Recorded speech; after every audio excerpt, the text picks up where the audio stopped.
Imagine kneeling in the dim glow of dawn, fingers prying secrets from shadowed wood, uncovering a ledger of forbidden knowledge, names etched like sins in holy writ. 73 souls, bound in chains, whispering ancient Latin under moonlit barns, defying laws of man and God. But as the ink bleeds into silence, a violent shadow falls. What divine wrath silenced them forever? Feel the chill of retribution calling from the grave. In the fading light of a Philadelphia autumn, where the cobblestone streets whispered of progress and forgetting, Elias Thorne, once a professor of forgotten tongues, received a summons that clawed at the edges of his carefully constructed life. It was October 12, 1868, the air crisp with the scent of fallen leaves and coal smoke from distant factories. Elias had built his world around the safe rhythms of lecture halls, where he unraveled the threads of Cicero and Virgil for young minds eager to inherit the future. He had fled the suffocating embrace of his family's Virginia estate years ago, burying the ghosts of tobacco fields and shadowed porches under layers of books and northern indifference. The South, with its tangled roots of blood and bondage, was a chapter he had closed, or so he believed. But the telegram that arrived that morning, its words stark against the yellowed paper, shattered that illusion like a stone through stained glass. Uncle Nathaniel deceased. Immediate attendance required. Willowshade Plantation yours by right. Mysteries await. No flowery condolences, no gentle easing into grief, just a cold hook pulling him back across the Mason-Dixon line, into the heart of a legacy he had long denied. Elias stared at the message, his coffee growing cold in his grasp, a prickling unease crawling up his spine. It wasn't sorrow that stirred in him, it was something older, more primal, a premonition of judgment, as if the sins of his forebears were rising like mist from forgotten graves. 3 weeks later, under a sky heavy with the promise of rain, Elias arrived at Willowshade. The journey had been a descent, trains rattling through industrial haze, then coaches bumping over rutted roads that wound deeper into Virginia's verdant belly. The landscape shifted from bustling cities to rolling hills where the earth still bore the scars of war, fallow fields scarred by cannon fire, skeletal trees standing sentinel over abandoned homesteads. The air grew thicker, laced with the earthy musk of decaying leaves and the faint, ghostly aroma of old fires. Elias felt it in his bones. This was no mere inheritance, it was a reckoning. Fairmont, the nearest town, slumbered in post-war torpor, a cluster of weathered buildings huddled around a steepled church, where the bell tolled with a mournful resonance that echoed biblical lamentations. The law office of Harlan Reed stood out, its sign gleaming faintly in the overcast light, a beacon of order amid the decay. Reed himself was a man carved from the same stoic wood as the land, mid-50s, with wire-rimmed spectacles perched on a hawkish nose, his voice a measured drawl that concealed depths of unspoken knowledge. Professor Thorne, Reed said, extending a hand calloused from years of handling deeds and destinies. Your promptness honors the departed. The roads from the north ain't what they used to be, full of ruts and regrets. Elias nodded, settling into the offered chair, the leather creaking like old bones. Duty calls, Mr. Reed. Tell me of my uncle, how did he pass? Reed's eyes flickered, a shadow crossing his face like a cloud over the sun. Quietly, in his study. The doctor called it apoplexy, but between us, it was as if his heart just gave up the ghost. Nathaniel lived like a hermit these last decades, shut away with his books. No wife, no kin close by after your father passed. The plantation's 500 acres now fields, the great house, barns falling to ruin. No liens, mind you, he kept it solvent through sheer will. But the war changed everything. The soil's tired, Professor, and without, well, the hands that once worked it, it's a shadow of itself. Elias leaned forward, the weight of implication settling on him. I'm no planter. I'll survey it, perhaps liquidate. But you speak as if there's more, something unspoken. Reed hesitated, fingers drumming a silent rhythm on his desk, evoking the tap of rain on a coffin. Lyd, your uncle was a scholar of the ancients, they say. Harvard bred, delving into tongues long dead. But folks whispered he carried burdens heavier than books. Eccentric, some called him, cursed, others murmured in church pews. He'd stare at the fields at dusk, as if seeing specters rising from the furrows. Divine justice, perhaps? The good book warns of reaping what we sow. Those words lingered in Elias's mind as a rented buggy carried him the final miles to Willowshade. The road twisted through dense woods where Spanish moss hung like veils of mourning, sunlight piercing in golden shafts that danced like ethereal spirits. The air hummed with insects, a symphony underscoring the isolation. As the plantation crested into view, Elias's breath caught, a grand edifice of faded glory, the main house with its towering columns, once pristine white now mottled with age and neglect, flanked by overgrown gardens where roses clawed at trellises like desperate souls. Beyond, the fields stretched in silent accusation, weeds choking what had been rows of cotton and tobacco, the crop that had built empires on broken backs. Empty cabins dotted the periphery, their doors ajar like gaping wounds, roofs caved in as if crushed by an invisible hand of retribution. The driver, a wiry youth with eyes wide as saucers, unloaded Elias's valise with hurried motions. "Place gives me the shivers, sir." Old Man Thorne, they say he wandered at night, muttering in foreign tongues. Like he was confessing to the devil himself. Elias dismissed the boy with a coin, watching the buggy retreat down the oak-lined drive, dust swirling in its wake like fleeing ghosts. Alone now, he approached the house, the porch steps groaning under his weight, each creak a whisper of welcome or warning. The door swung open on hinges that side, revealing an interior shrouded in twilight gloom. Dust motes floated in beams of light filtering through cracked shutters, illuminating faded wallpaper peeling like old skin. The foyer extended into shadowed halls, where portraits of stern ancestors gazed down with judgmental eyes that seemed to follow him, accusing.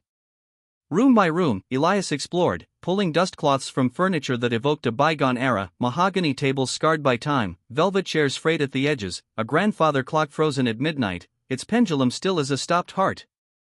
The air was thick with the scent of mildew and aged paper, a olfactory testament to neglect. But it was the library that pulsed with residual life or perhaps undeath.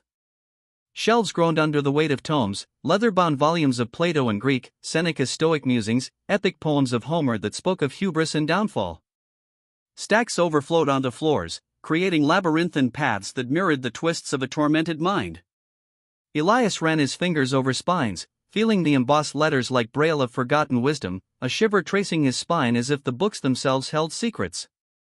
Upstairs, the bedrooms were austere, ascetic chambers devoid of warmth, narrow beds with threadbare linens, wash basins crusted with disuse. Nathaniel's own room was a cell of self-denial, a single iron bedstead, a Bible on the nightstand open to psalms of lament, its pages yellowed and dog-eared. But the study at the hall's end was a sanctum of obsession. Here, the desk dominated like an altar, piled with manuscripts in Nathaniel's precise script, translations of Ovid's Metamorphoses, notes on Stoic endurance amid suffering.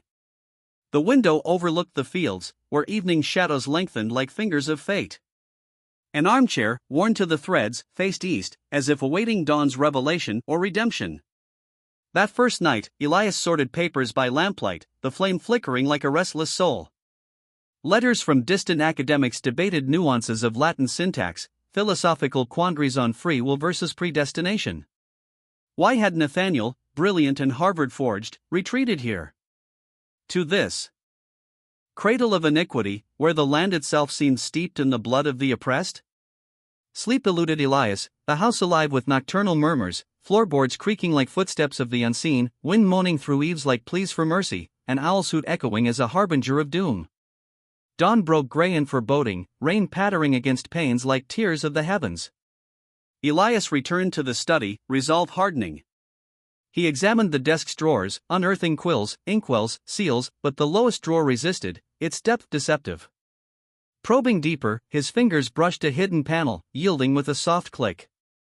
Beneath lay a concealed compartment, cradling a journal bound in cracked leather, secured by a ribbon frayed as if by anxious hands.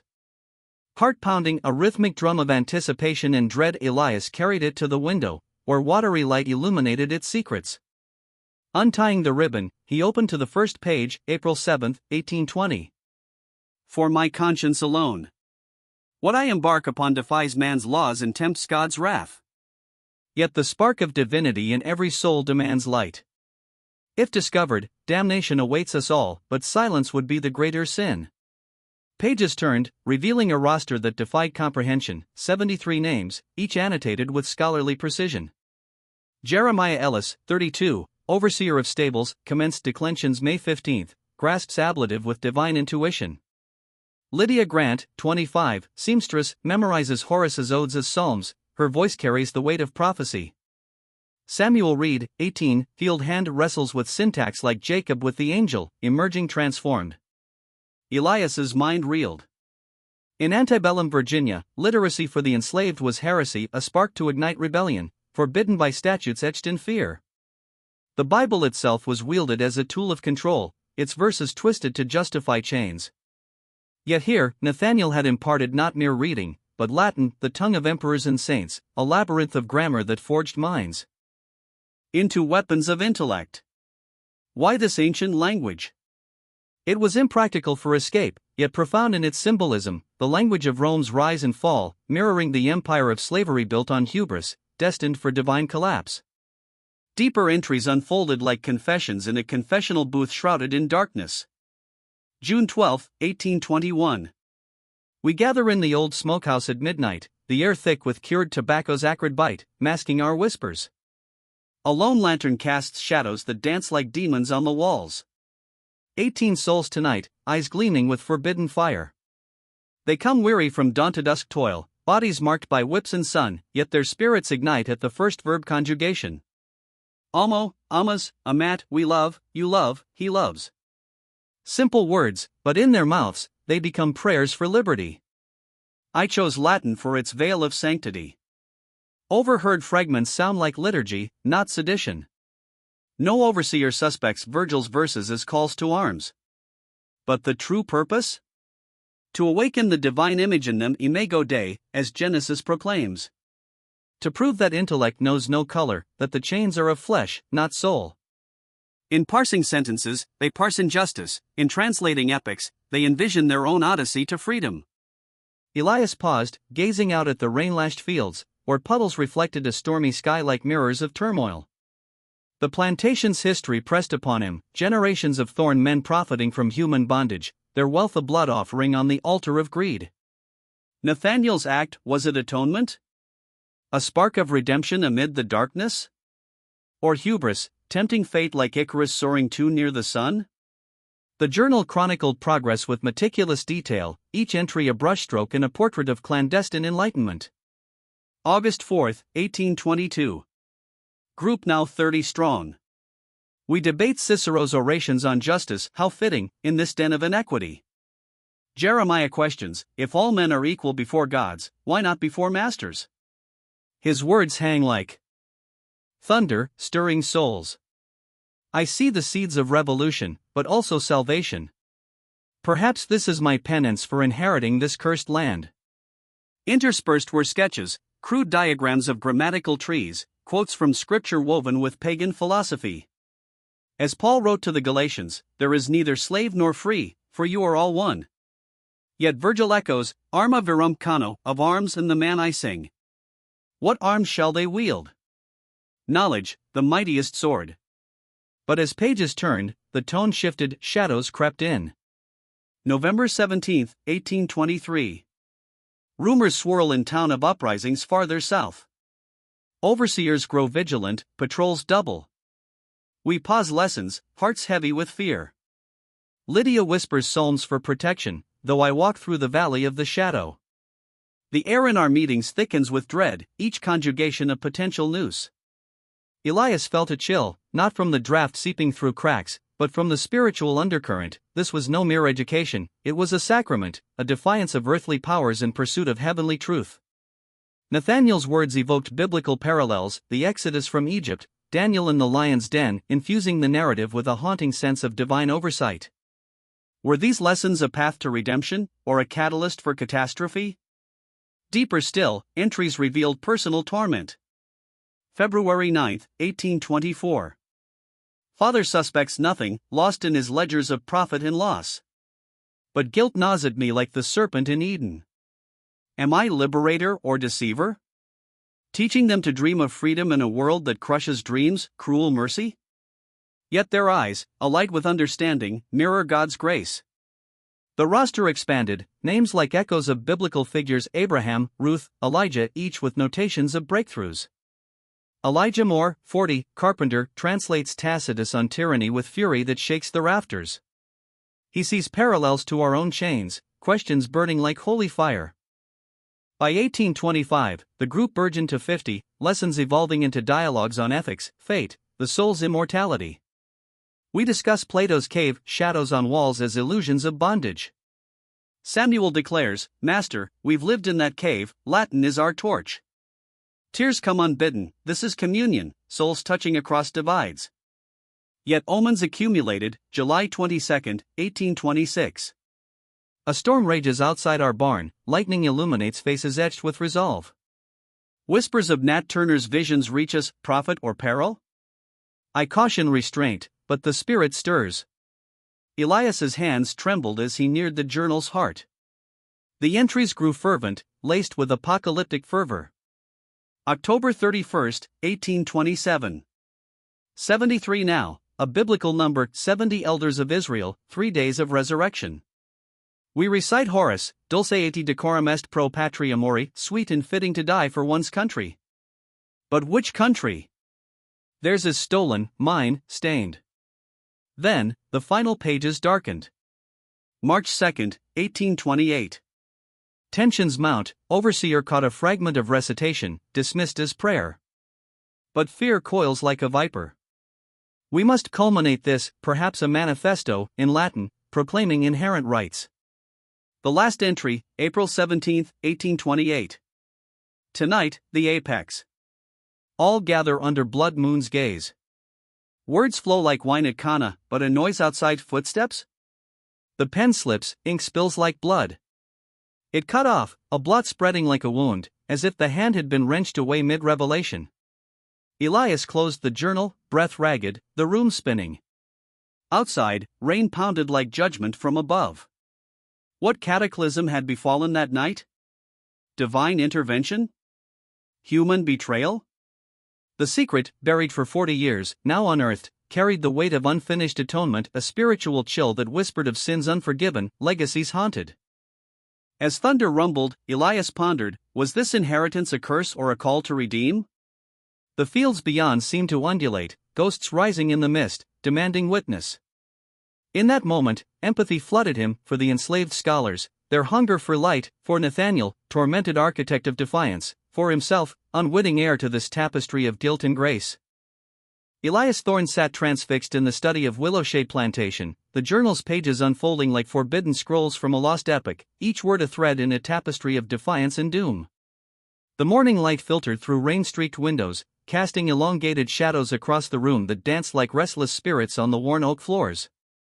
The air was heavy with the musty scent of aged paper and lingering pipe smoke, a olfactory ghost of his uncle Nathaniel's solitary vigils. Elias's fingers, ink-stained from hours of poring over the text, traced the entries with a reverence bordering on fear, as if touching the words might invoke the very specters they described. He envisioned the plantation as it had pulsed with life in 1821, verdant fields under a relentless sun, the rhythmic chants of labor masking deeper rhythms of secret intellect. Nathaniel, fresh from Harvard's hallowed halls at 23, slipping into the night with a flickering candle and a tattered Latin primer, his footsteps muffled on dew-kissed grass. The audacity burned in Elias's mind like a heretic's flame, the young master teaching the enslaved not mere survival, but the exalted tongue of antiquity, in barns reeking of cured tobacco and sweat-soaked earth. Legally, these souls were chattel, denied even the dignity of literacy. To impart knowledge was to court apocalypse. Discovery meant ruin, fines like Judas's silver for Nathaniel, but for his pupils, lashes that tore flesh like thorns on Christ's crown, separation from kin his families were auctioned like livestock, or death swinging from gallows under a pitiless sky. Yet, 17 had come that first night, drawn by whispers in slave quarters where lamplight dared not linger, their eyes gleaming with a hunger that transcended chains, a divine spark refusing extinguishment. Elias delved deeper, the journal's sporadic dates weaving a chronicle of ascension and peril, what Nathaniel termed the Great Awakening, a clandestine academy defying the profane laws of man, nurturing souls in the shadow of biblical reckoning. April 1821, the basics yield fruit. Lydia parses syntax as if born to it, her conjugations flowing like psalms from David's harp. Jeremiah builds logic brick by brick, unyielding as Job in trial. Young Samuel grapples with abstractions, his brow furrowed like a prophet wrestling visions, yet his resolve mirrors the faith that moved mountains. The entries painted vivid scenes, midnight gatherings in the smokehouse, where the acrid tang of hanging hams cloaked their murmurs, a single lantern's glow etching faces in golden relief etched with exhaustion from dawn to dusk toil, yet alight with epiphany. By May, the cadre swelled to 32, splintering into nocturnal cohorts under star-pricked skies. Nathaniel introduced Caesar's Gallic Wars, the text's martial cadence echoing their own battles. After recounting the Rubicon's crossing, he wrote, Lydia queried the soul's irrevocable leaps, choices that bind like covenants with God. Our discourse stretched into the witching hour, no longer master and pupils, but seekers in dialogue, akin to Socrates in the Agora. These are minds forged in adversity, equals in intellect, imprisoned by a system echoing Pharaoh's tyranny. Elias felt a spiritual chill, the narrative infused with echoes of scripture. This was no mere education, but a modern exodus, liberating minds from bondage's Egypt. Nathaniel's pride shimmered through the prose, yet threaded with guilt, a young man's hubris tempting divine justice, planting seeds that might reap whirlwinds. June 1821, suspicion stirred like a serpent in Eden. Father eyes the fields with unease, notes a shift in their bearing, subtle, like the pride before the fall. We've relocated to woodland glades, where fireflies mimic heavenly hosts, or the house's undercroft when kin visit distant Richmond, its stone walls damp and echoing like catacombs. The risk amplified, each session a gamble with fate, yet halting was heresy. As Jeremiah confided, dangers are constant shadow, master, this peril promises light eternal. By July, 57 souls converged, the lessons evolving into symphonies of self-instruction. They tutor one another in hidden nooks, Lydia's quartet in the washhouse, amid steam and lies bite, unraveling Virgil's eclogues. Shepherds' idols recited by those who till under whips, the irony pierces like thorns, reminding of paradise lost. August brought Seneca's treatise on wrath, the discussion unfolding under a canopy of oaks, leaves rustling like pages of judgment. More profound than Harvard's halls, Nathaniel confessed. Jeremiah pondered Seneca's complicity with Nero. Does wisdom void if not wed to deed? It haunts me, am I philosopher or Pharisee, preaching virtue amid vice? Elias paused, the room's silence oppressive, broken only by the distant caw of crows like omens from Revelation. The journal chronicled through 1822, souls debating Stoicism's endurance, mirroring their own trials, the Republic's crumble as allegory for slavery's rot, Horace's odes on life's fleetingness urging integrity amid oppression. Anxiety laced every triumph, patrols prowling like wolves, whispers of discovery echoing like Judas's kiss. Then, April 1823, cataclysm descended. The veil tears. Father spied my nocturnal path to the barn, his gaze from the window a silent accusation. At dawn's table, his query cut like a blade, what business in shadows? I feigned equine care, but doubt festered in his eyes, fear, too, of familial ruin, societal exile. Lessons paused, a month of tense vigil. But fate struck harder, April 15th, horror incarnate. Jeremiah, caught in stables with Ovid's Metamorphoses, pages fluttering like captured dreams. Father seized it, recognized the sacred script, stormed my sanctum. Lies spilled, stolen, illiterate folly, but his face twisted in torment, craving denial yet sensing betrayal. The yard became Golgotha, Jeremiah bound to the post, Overseer Harlan's whip descending in measured fury, leather slicing air with a hiss, blood blooming on skin like stigmata. 20 strokes, each a thunderclap of injustice, Nathaniel forced to witness, his soul lacerated. Silent he endured, our eyes locking in shared absolution. This is the tithe, his gaze bespoke. Sleepless nights followed, visions of carnage replaying like infernal loops. I crave oblivion, to incinerate tomes, erase this folly. Yet Lydia approached, bearing collective will, continue, for knowledge defies the lash, it's the soul's fortress, unassailable as heaven's gates. Shamed by their fortitude, Nathaniel resumed, cloaked in deeper secrecy, woodland midnight rites, groups fragmented, intervals stretched like penitent fasts. Father's wariness lingered, a specter at feasts, but evidence evaded him. Jeremiah healed, scars a testament to resilience, the cohort reconvening with forged steel, aware now of stakes transcending intellect, touching eternity's brink. Through 1824 and 1825, the Odyssey deepened. Entries brimmed with awe. November 1824, Tacitus's imperial decay mirrors our chains, unspoken parallels hang heavy as judgment's sword. Samuel posits future chroniclers viewing bondage as Tacitus saw tyranny, monstrous yet mundane, till divine upheaval rends it. By March 1825, 73, a number resonant with Scripture's 70 elders, 3 symbolizing resurrection. Fluent as scholars, they dissect Plutarch's lives, virtues interplay with power, histories forged by heroes or hordes. Dialogues rival academies, in glades where moonlight filters like grace through stained glass. July's heat brought Lydia's piercing query, why shun escape's pragmatics? Nathaniel admitted evasion, fearing incitement's noose. Not routes we seek, she replied, but proof of mind's sovereignty, eternal, beyond captor's reach, like the word inscribed on hearts. Elias's pulse thundered, the revelations dismantling his worldview like Jericho's walls. Inherited dogmas crumbled, enslaved as mere brutes? Lies exposed by these clandestine sages, quoting Virgil amid furrows, debating ethics post-toil, their intellects radiant as seraphim.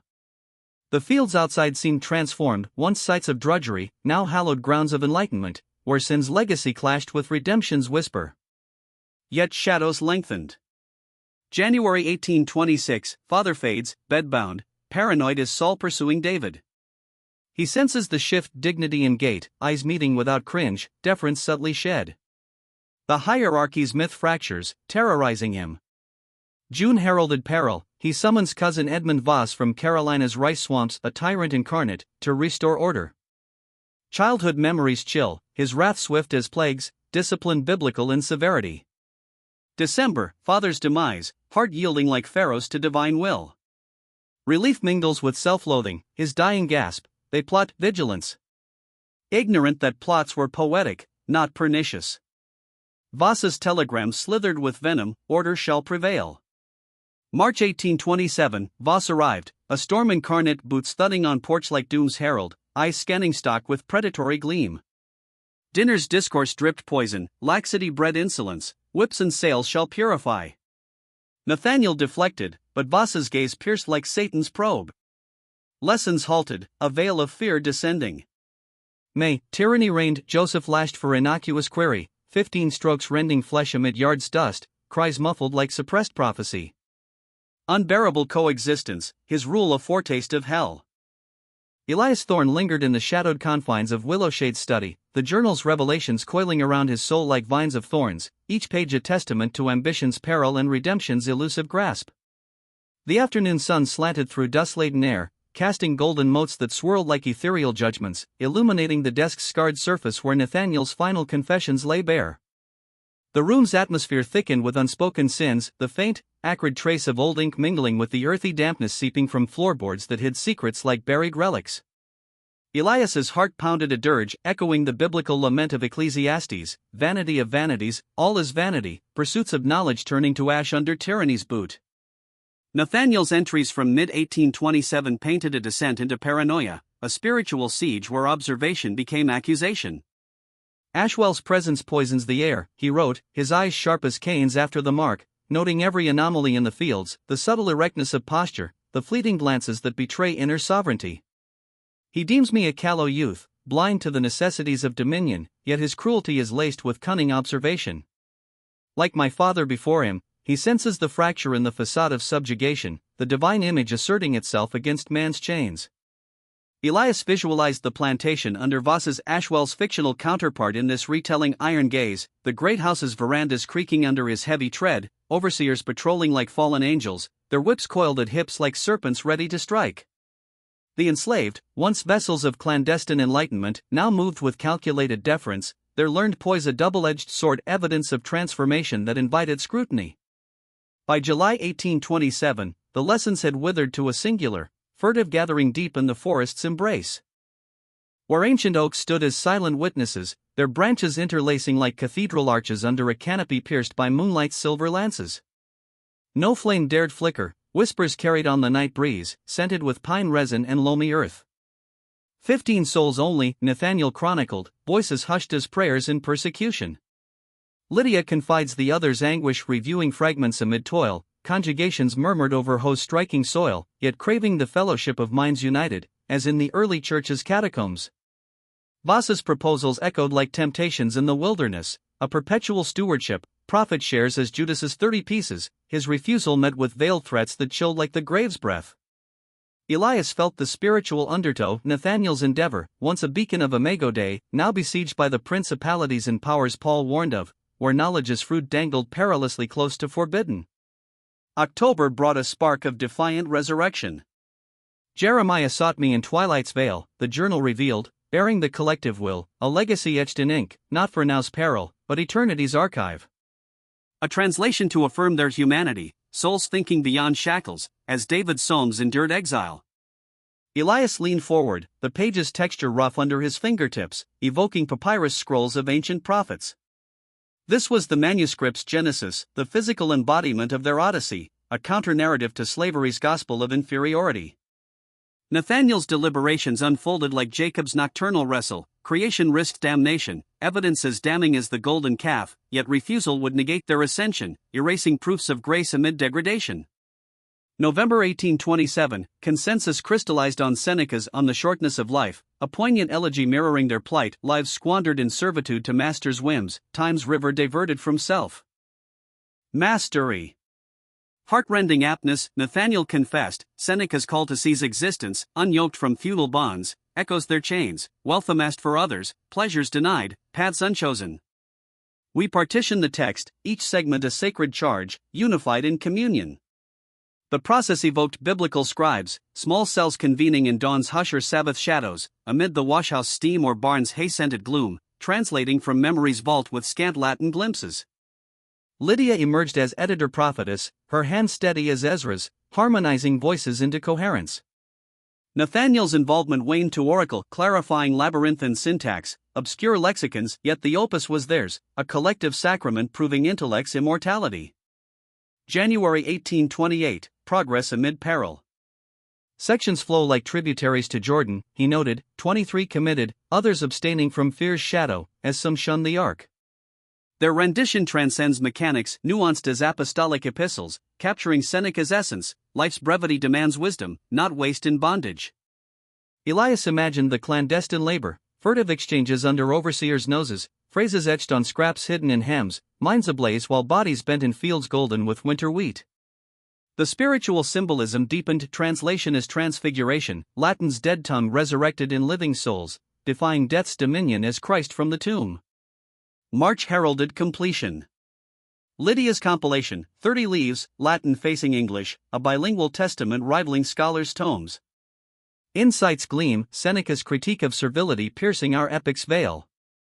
Nathanael vowed concealment, a time capsule for post-apocalyptic revelation, when bondage's yoke shattered like Babel's tower. But omens loomed, Voss probes like Herod seeking the child, queries on odd gatherings, illicit tomes. Hands tremble, he scents heresy.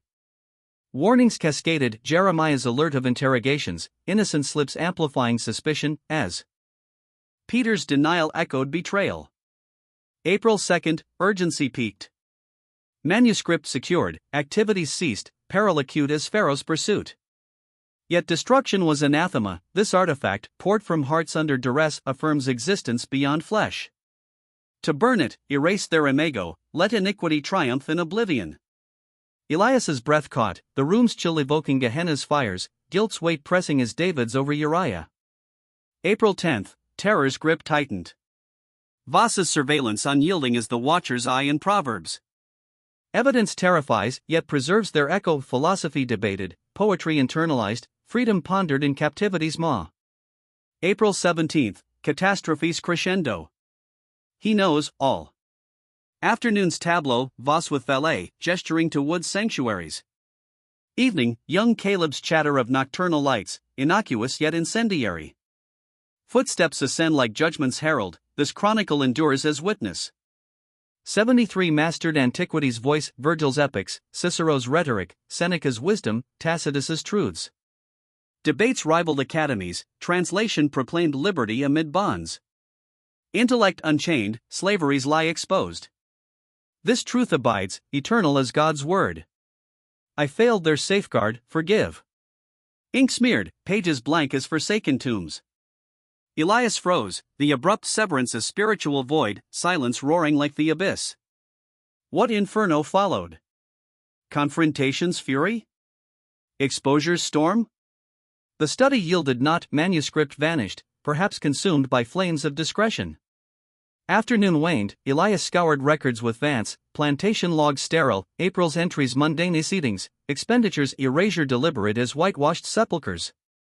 Dawn spurred action, Fairmont's archives, clerk Elias Hawthorne, wizened as Methuselah, 40 years custodian. Family lore, eh? Delicate soil. Ledgers dusted, 1828's veil lifted. Sales aplenty 73 from Willowshade, April 18 to May 15. Anomalous dispersal, Georgia's swamps, Carolina's coasts. Tennessee's hills, families sundered like Babel's tongues. Names aligned, Jeremiah to distant rice fields, Lydia to Cotton's curse, Samuel scattered as seed on stony ground. Motive obscured, yet whispers lingered, town buzzed rumored unrest, flight plots quashed sans spectacle. Handled kin close, no gallows shadow. Sickness roiled Elias Ivas's signature branding each transaction, systematic diaspora dismantling the enlightened enclave, knowledge quarantined in isolation's hell. Why veil the scandal? A letter in Cicero's Orations, dated December 1867, unveiled the pact, bear this burden, April 17, Voss stormed with manuscript clutched like damning writ. Discovered via servant's note of loosened plank.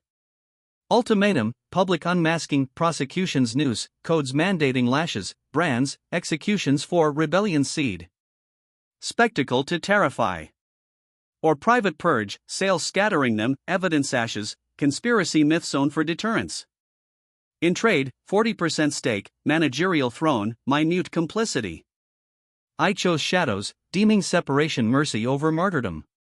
God absolve, I bartered souls for survival, echoing Pilate's wash. Elias reeled, the missives weighed a millstone. Nathaniel's folly, noble intent warped by naivete, underestimating evil's vigilance. Protection morphed to betrayal, silence a sin of omission, as Amos decried justice's perversion. The 73, dispersed vessels of light, their wisdom silenced, yet enduring in spirit's realm, a haunting legacy of divine retribution deferred. Days blurred in archives, Elias transcribing fates, families riven, bonds severed like Peter's sword in Gethsemane. The plantation's fields, once forums of philosophy, now echoed hollow, weeds encroaching like forgotten prophecies. Voss's reign, prophet's altar, cruelty's creed, until war's cataclysm in 65 shattered chains, but too late for redemption's full bloom. Elias pondered the manuscript's ghost, destroyed? Hidden elsewhere? A symbol of unfinished atonement, whispering of judgment's inexorable approach. In Willowshade's hush, he sensed presences, souls reciting Seneca under spectral moons, their voices a choral indictment, urging confession. Guilt's mantle settled, his lineage's curse, calling for restitution, perhaps in unveiling this chronicle to a world ripe for reckoning. The air grew heavy, thunder rumbling as heaven's verdict, rain lashing pains like tears of the oppressed. Elias closed the letter, resolve kindling, this truth, buried 40 years, demanded light divine justice, slow but sure, as mills of God grind exceeding fine. Elias Thorne sat motionless in the dimming glow of Willowshade's study, the final pages of Nathaniel's confessional letter trembling in his grasp like leaves caught in a storm of revelation. The room, once a sanctuary of scholarly isolation, now felt like a confessional booth shrouded in twilight's veil, the air thick with the spectral scent of aged vellum and smoldering regret. Outside, the Virginia sunset bled crimson across the fallow fields, casting elongated shadows that clawed at the windows like fingers of the damned, seeking absolution. Elias's eyes traced the quavering script, each word a lash upon his soul, Nathaniel's admission of cowardice, masked as mercy, a biblical echo of Esau trading birthright for pottage, sacrificing eternal truth for temporal reprieve. But verily, Nathaniel had penned, I shielded my own frailty as much as their flesh. The specter of tribunal, Harvard's scornful gaze, society's excommunication, these haunted me like Job's afflictions. My silence was self-preservation, cloaked in compassion's guise. Elias envisioned the harrowing month that followed April 17, 1828, Voss, a Mephistophelian figure with eyes like polished obsidian, poring over the journal by hearth's infernal flicker, his fingers, calloused from whips and ledgers, marking names like a reaper's scythe. Nathaniel, compelled to witness each auction's grim liturgy on the plantation's yard, where dust swirled in eddies like fleeing spirits. Wagons groaned under chains' weight, departing under leaden skies, carrying souls he had ignited with knowledge's divine spark. Lydia to Carolina's fetid rice paddies, where mosquitoes hummed dirges and waters rose like baptismal floods turned punitive. Jeremiah to George's cotton empires, fields vast as Pharaoh's domains, thorns drawing blood as reminders of Eden's curse. Samuel to Tennessee's rugged hills, isolation a new bondage, far from kin's embrace. 73 dispersed families riven asunder, like the tribes of Israel scattered by Assyria's wrath. The remnants, untouched by lessons light, herded before the great house under Voss's thunderous proclamation, a cabal unearthed, murderous intent against masters, flames for the manor. Leaders excised, mercy's gift spares you. Heed this, ambition beyond station invites Gehenna. Lies woven like serpents' coils, instilling fear's venom, ensuring subservience.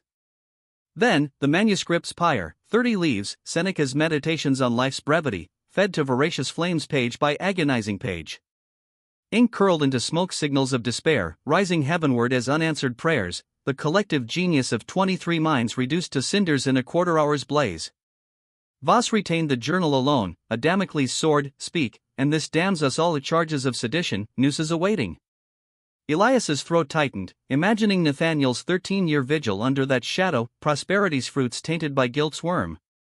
By 1840, fortunes amassed through the very system he abhorred allowed buyout, Voss banished to Carolina's shadows with a king's ransom, never to return. Yet remorse lingered like Cain's mark, indelible. I sought them, Nathaniel confessed, tracing trails grown cold, states vast as wildernesses, names altered as Jacob to Israel. Emancipation's dawn in 65 found them aged phantoms or dust, legacies fragmented. Failure's yoke bowed him, yet the journal endured uncast into oblivion, a ark preserving their essence. They mastered antiquity's tongue, debated Cicero's justice amid injustice, Seneca's stoicism in suffering. Minds unbound, proving slavery's heresy against God's image. I beg no pardon, let history judge. Ensure their triumph echoes, for they merited liberty, receiving exile's silence instead. Signed with a faltering flourish, December 1867, the missive's end unveiled further relics, a ledger of 73 names, sales chronicled with penitential precision, dates, destinations, buyers' brands, a rosary of remembrance, each entry a bead of atonement. Beneath, a fragment salvaged from flames, 5 Latin axioms in Lydia's elegant script, letters flowing like rivers of grace. Non est ad astra mali z terras via, no smooth path from earth to stars. Nemo en impodest personam do fere fictum, no one wears a mask long. Tempus edax re-rummed time, devourer of all. Dum spiro, while I breathe, I hope. Nolli not his permittera te iterare, let not bastards grind you down. Translated below in the same hand, a manifesto, we were. We pondered, absorbed, contested liberty in captivity. Erasure defies this verity. To discoverers, recall us rational, worthy of honor, learning, emancipation. Denied in flesh, seized in shadows. That epoch endured. That feat authentic. We authentic. Signed by 23, scripts varied as personalities, bold strokes, delicate curls, a choral defiance, etched knowing peril, a spiritual codex affirming existence beyond chains. Elias cradled the papers as Vesper's light waned, the study enveloped in dusk's embrace, candles guttering like souls in purgatory. Responsibility descended like Elijah's mantle, 40 years hush, once enforced by fear and Voss's ghost, now obsolete in Reconstruction's dawn. Slavery's edifice crumbled, reasons for mutinous ashes. Truth beckoned revelation, yet to whom? Skeptics' chorus? What resonance and echoes of the dead, a week blurred in quest, missives to historical enclaves, southern sanctuaries where the soul had vanished, Atlanta's archives, Charleston's churches, queries probing emancipation's fragments. Responses dripped discouragement, ledgers incinerated in war's inferno, migrations uncharted as Exodus wanderings, identity shed like serpents' skins. Yet one epistle kindled hope, Reverend Josiah Grant of Nashville, custodian of 1840 scrolls. A Samuel Hayes post-freedom, he inscribed, adopting master's moniker for legitimacy's sake. Esteemed elder till 60 XS call, learned beyond bonds, whence? Cryptic, a benevolent tutor, distant domain I shun recalling. Offspring abide, Miriam and Leah Hayes, address enclosed. March 1869 summoned Elias to Nashville's rebirth streets scarred by cannonade, yet budding with freedman's vigor, air laced with sawdust and river mist. The abode modest, clabbered under dogwood's bloom, door creaking open to wary sisters, 30's grace etched with life's labors. Suspicion shadowed their eyes, white Virginian querying paternal ghosts. Elias proffered the journal, pages turned in reverent hush, faces shifting from guard to awe, tears tracing cheeks like baptismal waters. Father veiled Virginia's veil, Miriam murmured. Sold at 19, kin severed, details entombed. Past interred, heat in tone, yet fragments in alien cadence escaped, phrases arcane. Latin, Elias affirmed. He communed with ancients. Tale unfurled, Midnight Academies, 73's Ascension, Translation's Sacrament, 1828's Cataclysm, Dispersal as Divine Trial. Notes lauded Samuel's tenacity, Testament bore his mark. Silence stretched, then Leah, hence his creed, education's fortress, minds impregnable. He schooled us amid scarcity, no colored academies, knowledge yours eternally. Miriam fierce, survived, sired us, instilled learning's fire. Unbroken by bastards' grind. Months wove further threads, Hannah in Carolina's pines, septuagenarian amid grandchildren's laughter. Weeping at her name's resurrection. Forgotten we feared, scattered as chaff. Yet lessons bliss, scholars unbound, humanity affirmed. Post-sale, rice hells, waiting pestilent depths, heat's furnace, Latin recited nocturnally, proof against dream's dissolution. Emancipated, rebuilt, secret sealed, belief beggared. James in Georgia's red clay, Sarah in Philadelphia's freedoms, youthful pupils recalling Glades debates, wisdom's balm amid woe. Elias chronicled, interviews etching portraits, most swallowed by anonymity's abyss, yet survivors seeded legacies families nurtured, learning's gospel preached sans origins reveal. December 1869 birthed his tome, Veiled Illuminati, Clandestine Wisdom and Defiance in Antebellum Shadows.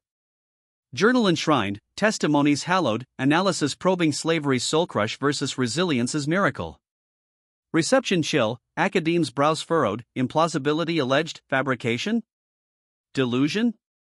Yet luminaries glimpsed truth, sojourner truth's kin echoed, Frederick Douglass inscribed, your kin's disciples embodied possibility. Chains bind bodies, not intellects, slavery's sin, potential's murder. Proclaim till heavens heed. Elias forsook Philadelphia's lecterns, life's remainder a crusade unearthing covert erudition, self-taught bondsmen, subterranean schools, networks defying edicts, exposing bondage's fraud. 1892 claimed him at 66, 23 years toil, biblical span, as Jacob's service, notes archived, largely eclipsed, fringe anomalies dismissed. Yet 1960's awakening rites marches echoing Exodus revived his labors. Scholars unearthed tome, correspondences, journal exception morphing paradigm, widespread resistance, education's underground railroad, dignity's assertion against abyss. Nathaniel's ledger graces Howard's vaults. Lydia's axioms Smithsonian framed, 73 saga curricula's cornerstone emblem of spirit's triumph over flesh's tyranny. 40 years void, journal floorboard entombed a seed in fallow soil, germinating truth. Their insistence, existence, cognition, liberty's grasp in shadows. Unerasable, as God's writ on hearts. Not even totality's theft diminished that divine spark.